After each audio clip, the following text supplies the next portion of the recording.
कधीच नाही चुकणार तुमचे फेवरेट टीव्ही शोज झी5 सोबत, तेही एकदम फ्री.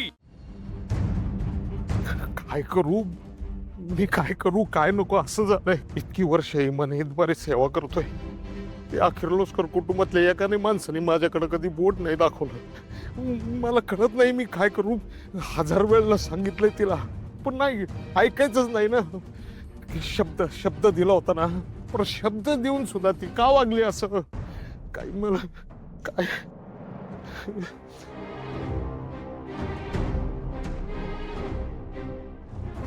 तायडे, थाईट.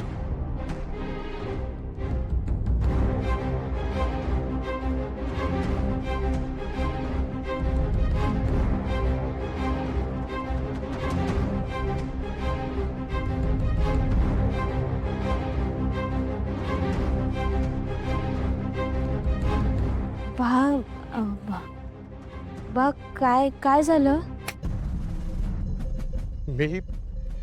मी सबसेल हारलो तुझ्या पुढं, सबसेल हारलोय. बार तू असं का बोलतो सारखं सारखं?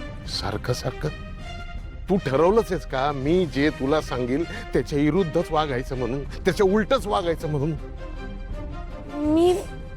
मी काय केलं बा? मी तुला 1000 वेळेला सांगितलं ना, आदित्य बाबांपासून लांब राहा, पण ऐकल ती पारू कसली. हा बाब, हे बघ, तुझा ना काहीतरी गैरसमज होतोय. एक शब्द बोलू नको. अरे बा, ती आधी काय बोलते ऐकून तर घे की एकदा. काय ऐकूयचं मी, काय ऐकूयचं? तोंड आहे का माझ्याशी बोलायला? शब्द दिलता नाही नी मला, शब्द दिलता का नाही? हा 4 दिवस सुद्धा शब्द पाळता आला नाही. आता ह्या बापाला दमवायचं असंच ठरवलंय तुम्ही, तर मग मी तरी काय करणार? म्हणलं आयुष्याचे जे काही शेवटचे 4 दिवस राहिले ते सुखाने जगू, पण ही पोरगी मला जगू देणार नाही. असं नको ना बोलू तू. कधी सांगणार बाला? अरे बा, तू काय सांगणार आहेस आणि तू काय बोलणार आहेस? आणि तुला जे काय बोलायचं आहे ना, तुझं जे काय चूक आहे बरोबर आहे ते माझ्यासमोर नाही बोलायचं. तू आईले मॅडमची गुन्हेगार आहेस. तुला जे काय सांगायचं आहे ना ते आईला मॅडम समोर जाऊन सांगायचं.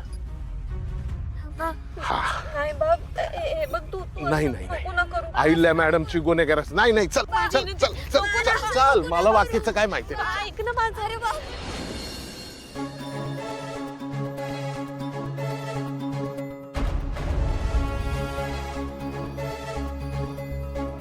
वहिनी पारू आली. पप्पा एकटीच आली ही? हा, आपला आदित्य कुठे आहे? काय ग पारू, एकटीच का आलीस ग? आमचा आदित्य कुठे आहे? कुठं गायब केलंयस त्याला? झी5 ॲप डाउनलोड करा आणि पहा सर्व एपिसोड्स एकदम फ्री.